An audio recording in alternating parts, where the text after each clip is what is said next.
to my YouTube channel. So in today's video, I will be doing the trending pop smoke knotless braids. That's not what I'm gonna call it when I offer this style, but that's what it's called right now. So as you can see, I'm doing the braid in real time. I didn't record every braid that I did just because I couldn't get the right angles that I wanted, but I did do 3 rows, 1 row from ear to ear and across the head, and then 2 rows above that. The rest of the video is pretty much going to be sped up, but I did want to do this braid, well, at least one braid in real time, just to show you guys how I do this stitch and the steps that I take to do the stitch. This is actually my first time really doing stitch 2, so I just went off what I saw in other YouTube videos that I watched, and yeah.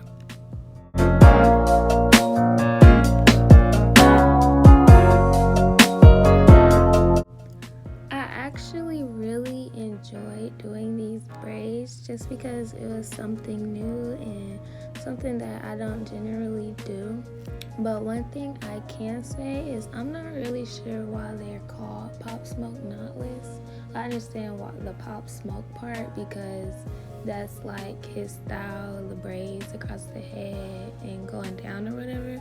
But these are in no way knotless braids because they're just not knotless. Like, they're not knotless. I mean, I don't know how else to explain it. It's basically just cornrows in different rows. I don't get where the knotless part comes from, but it is a really cute and fun style to do, I can say that much.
subscribe, and I will see you guys in the next